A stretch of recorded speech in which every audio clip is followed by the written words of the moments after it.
All right, this is chapter number 16, Development of Organisms and Continuity of Life. We were looking into the reproduction system in humans, both male and female.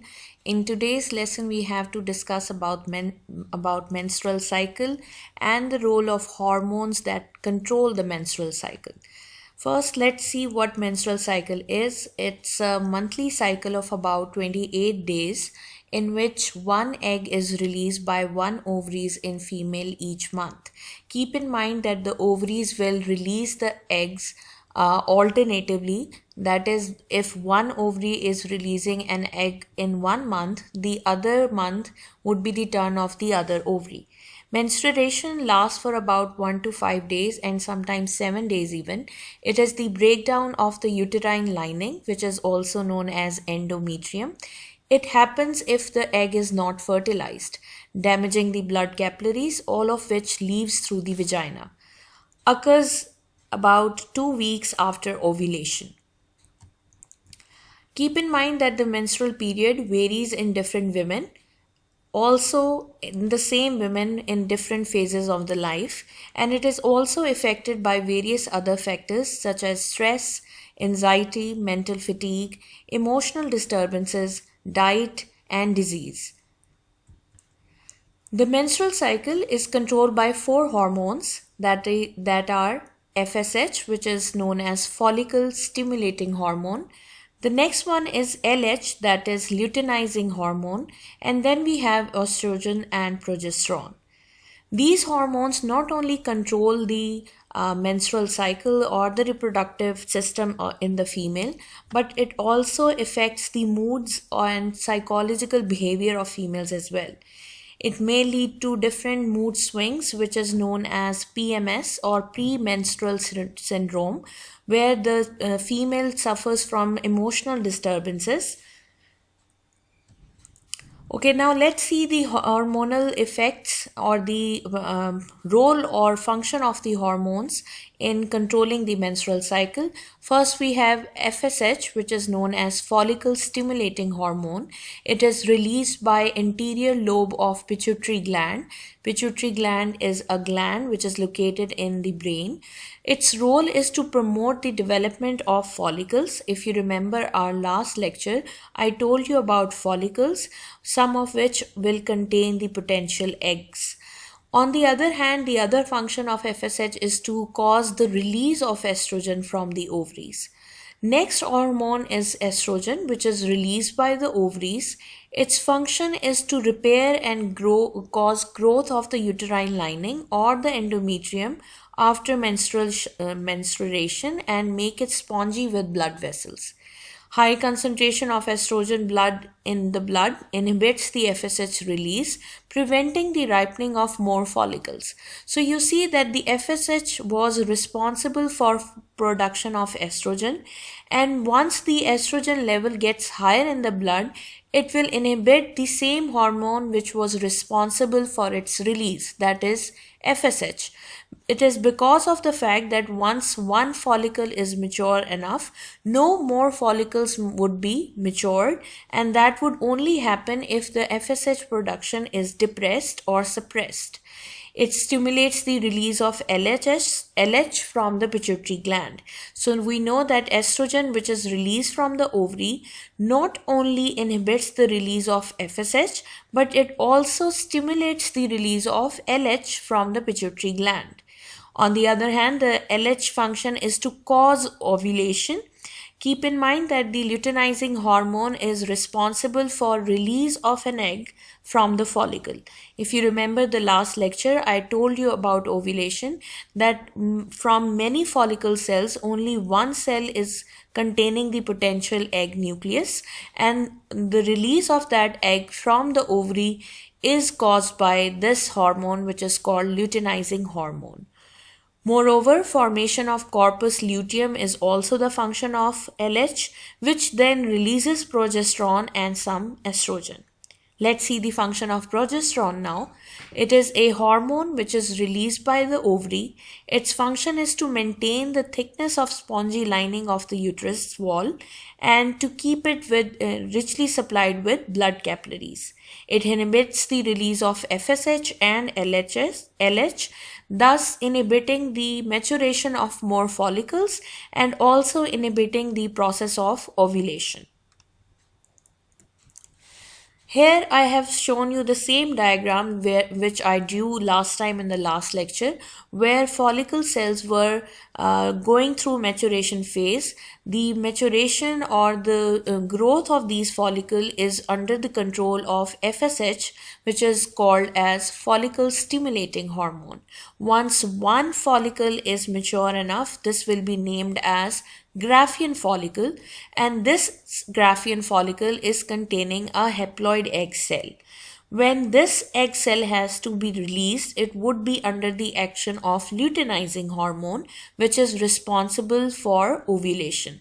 Not only it is responsible for ovulation, it is also responsible for the formation of corpus luteum, which is the leftover follicle after the release of the egg. This corpus luteum is now responsible for maintaining the uterine lining or the endometrium, and it is also responsible for the formation or release of the hormone called progesterone and estrogen.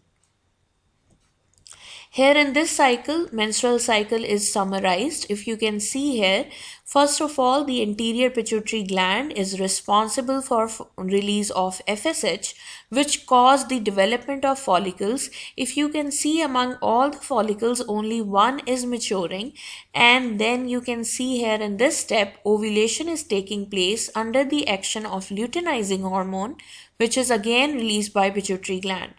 Not only luteinizing hormone is causing ovulation, but it is also responsible for the formation of corpus luteum, which is again responsible for the formation or for the release of the progesterone hormone. This progesterone hormone, along with estrogen, is responsible for thickening of endometrium lining or uterine lining. Keep in mind, this is only happening when the egg is to be fertilized. In case that the oviduct does not contain a male gamete or the egg is not fertilized, this corpus luteum will be broken down, and so will be the uterine lining. That I told you in the last lecture, that if the egg is not fertilized, that egg will be discarded along with the thickening of this endometrium lining, which was only thickened because it had to be prepared for the implantation of the embryo.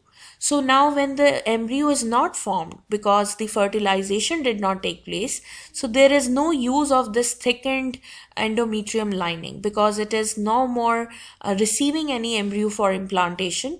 So in that case, when the egg is not fertilized, not only the corpus luteum breaks down or the egg is discarded, this thickening of the uterine lining will vanish too.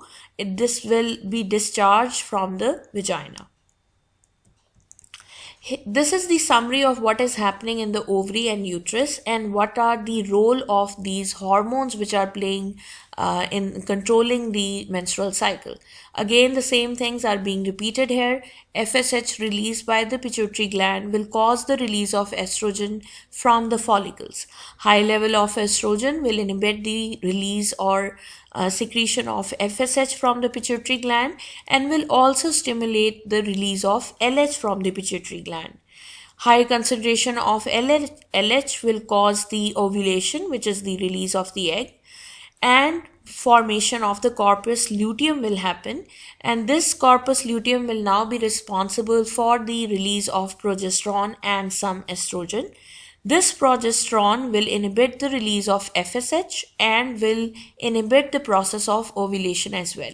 So once the concentration of progesterone is high enough in the blood, there will be no maturation or no development of further follicles, nor there will be any ovulation.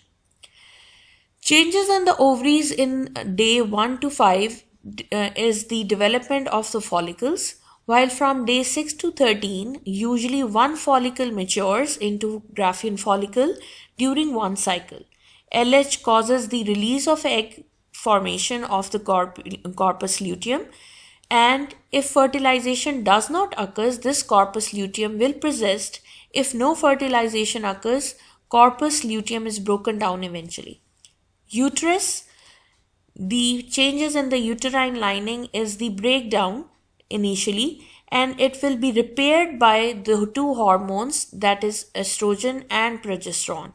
Both of these hormones will repair the uterine lining, making it thick and spongy with blood vessels.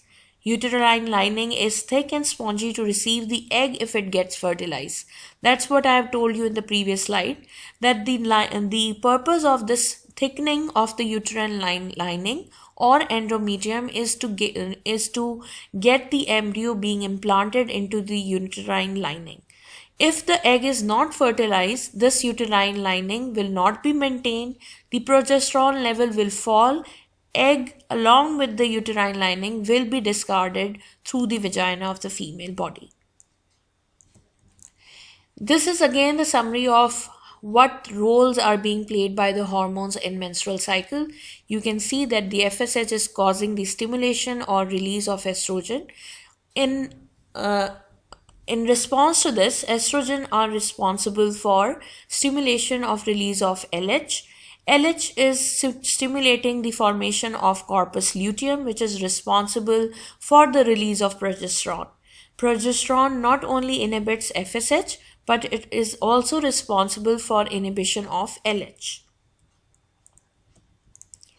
This happens when the fertilization occurs. You can see that the sperm is coming into the oviduct and it is fertilizing the egg. So fertilization took place in the oviduct and the embryo is implanted into the uterine lining, which is thick enough and is richly supplied with blood capillaries so that the growing embryo can get the nutrition.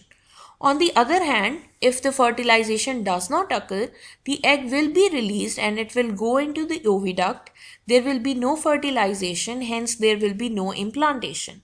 So the egg along with the endometrium lining is discarded or wasted and is released outside the body through the vagina. This is a graph showing you the concentration or the levels of the hormones during the menstrual cycle. You can see that follicular phase, here when the follicles are being developed, the concentration of FSH is slightly increased so that the follicles are developed and is matured enough to form a Graafian follicle. The ovulation process takes place then, which is shown by the high levels of luteinizing hormone, and if once the egg is released, the corpus luteum is formed, which is producing progesterone. Hence, you can see the peak of progesterone level here. On the other hand, if you can see here, this is the changes in the thickening of uterine wall.